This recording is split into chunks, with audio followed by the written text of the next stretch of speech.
Hello and welcome to Reporters, the very best of France 24 reporting from around the world.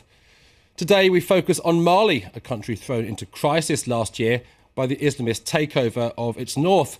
Following the French-led campaign to dislodge the militants, reconstruction and reconciliation are proving tough. Talks between the government and armed groups have ground to something of a standstill, and tens of thousands of people who fled the violence remain in refugee camps in neighbouring countries. Among those helping to tempt them back home are Mali's famous musicians. This report from Marlene Rabot and Arno Zeidman.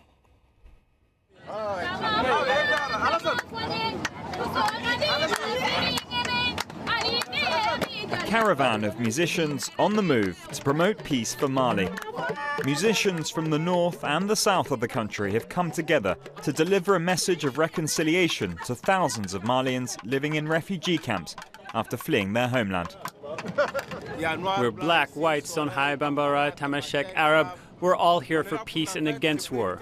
We're here to show that those who say the Malian people are not united are lying.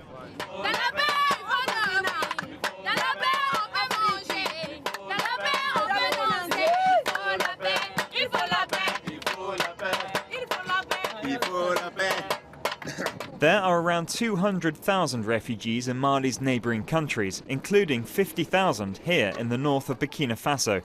The caravan's first stop, Djibo camp. These refugees from northern Mali fled the fighting 2 years ago. Even if their hometowns have now been liberated, they are still afraid of retaliation attacks and do not dare return. Parents have been forced to depend on humanitarian aid to feed their families, and their children don't go to school. All they can do is wait, and in the meantime, survive. When the caravan shows up, the people here are overjoyed to hear their country's music played by their favourite musicians.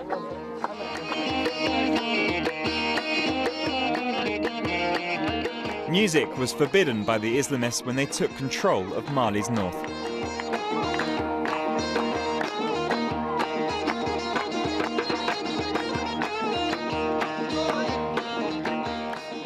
At the head of the expedition sits Mani Ansa, a Tuareg. Every year he organised the now famous festival in the desert near Timbuktu, before being driven out by the fighting and the arrival of the Islamists. This is the goal, to bring together Mali's artists and to come and see the refugees and tell them that we haven't forgotten them, we are with them. We want to bring them some joy and a bit of hope as well. This tour is also an opportunity for Mani to pay a visit to some members of his family who have been refugees here for over 2 years. Like most of the other older refugees, Mani's aunt doesn't know if she will ever see her country again.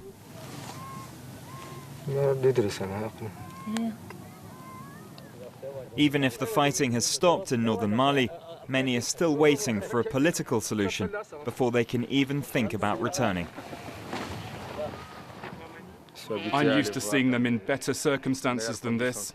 To see them in a hangar with UNHCR written on the side, that makes me sad. What kind of future do you see for them? I'm a natural optimist. They will go back. Things are going in a better direction at the moment, but how has it come to this? That's what's sad. How did it get to this? How are we back at the same point? How do we find ourselves here again? Attacks, killings, all these problems.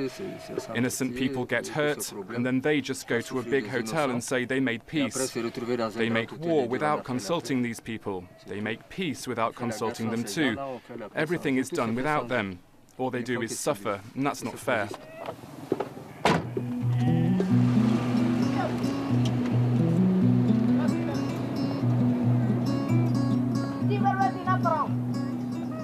The Peace Caravan doesn't only perform concerts and family reunions. Renowned singer Heikha Abi, originally from Timbuktu, is trying to convince refugees to leave the camps and go back to Mali. Look at my skin. I'm from Azawad, not from Mali. I'm as white as you and I'm Malian. Have you got any Azawad papers? No, you have a Malian identity card, not an Azawad identity card. Many have gone back. Those who still remain are going to go back as well. Well, I hope they're going to go back. These refugees mostly support the autonomy of Mali's north, a region they call Azawad. Convincing them to return may prove a difficult task. Kheika also visits supporters of MNLA, a secular Tuareg movement. They took control of northern Mali 2 years ago with the help of Islamist groups, who then expelled the MNLA from the region to impose strict Islamic law. But these young people are still calling for the autonomy of their region from the refugee camp. Nothing will work. I'm sorry to have to say it to my aunt, but nothing will work. It's always been like that, and every 5 years we reach this situation. Where are the billions that were set aside for the 3 northern regions now? If those billions were already put towards developing the 3 northern regions, I can tell you quite strongly that they never got there. If the MNLA and all the armed groups signed a global agreement in front of international witnesses, like the UN, well, that might convince us. I'm not against them claiming their rights, but it should be for peace, for agreement, and above all, so they can stop being refugees. You have to be at home to stake your claim. You have to be there to say, I'm Malian and I want my share. Even if you don't want to fly the Malian flag for me. I'm not here as a politician. I'm here as an artist, as a mother to you. And I want you to understand me. I want you to go out and look for peace for our country. Azawad, long live Mali, Azawad. United, undivided. One Mali, undivided.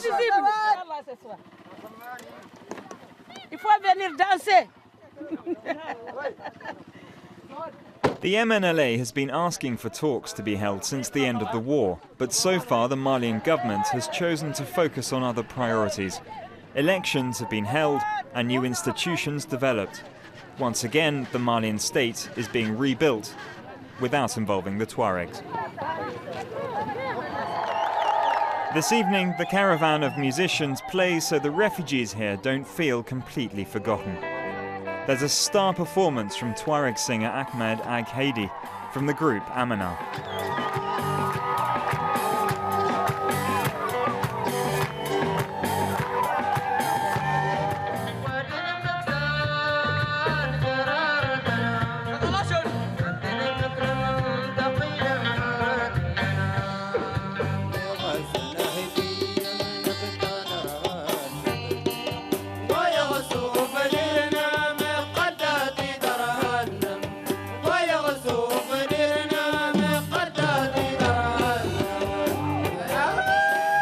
Before becoming a musician, Ahmed Ag Haidi joined many other young Tuaregs at a training camp set up by rebels in Libya. There he was taught how to use weapons. They were sending messages. They sent people to say to the young men, go to Libya to train. You'll learn everything you need to liberate your country. Things like that. When you're young, you hear that and it appeals to you. Well, it appealed to me, and I went to Libya. I'm happy because I did military training, but I left with a guitar. I'm pleased about that. It spoiled my education. I have a 7-year-old son, and now his education threatens to be ruined by the war. There aren't any schools? There haven't been any schools near us in Kidal since the problems. No more schools. To be frank, northern Mali has been neglected. The north has been neglected. Go for a trip around Kidal, Timbuktu and Gao and you see there's nothing there. Even if the president comes, he would only come to take me away and beat me up. There's nothing there, and the feeling isn't good. Solutions aren't found from taking up arms and killing your brothers. No, no, no, that's no solution. It may be a day off for the musicians and the organisers of the caravan, but the future of Mali is still at the front of everyone's mind. The big problem in the Sahel and the Sahara is the marriage between drug traffickers and the fundamentalists. That's what has killed peace, stability and security in those regions. It's a hindrance for all the Central Powers, even the West. It annoys everyone because it affects their interests. That's where we are at now. The most important fight is therefore against drug traffickers and the fundamentalists. Then it's necessary to establish real development for the people.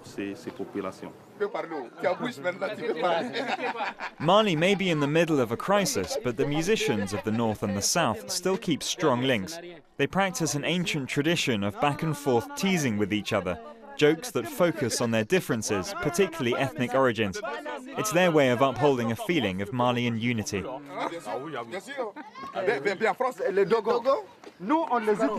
We used to put the Dogons in charge of our camels.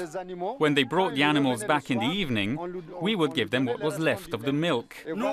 We started to raise them up like that. Now they have become nobles. Look, they've got trousers. They didn't have trousers before. We all dress like this where I'm from. Over at the Tuaregs, they have hats, but nothing beneath.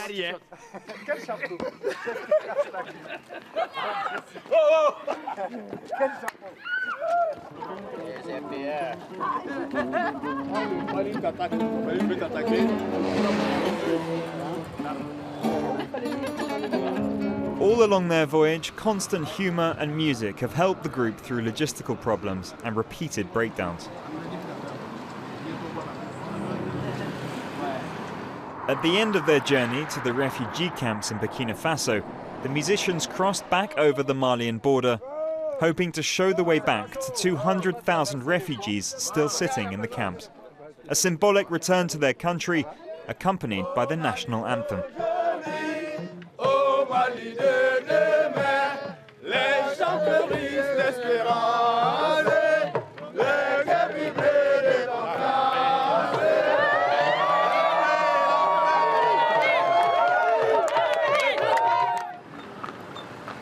At night, the artists arrive in Ségou, in the south of Mali.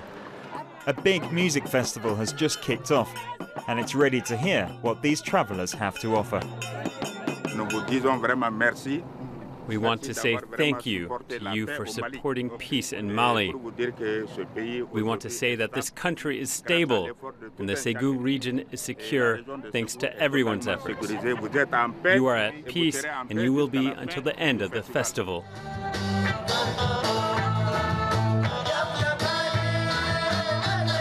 Mali's south has found a measure of stability, but if peace is to be extended to the rest of the country, politicians also need to get moving.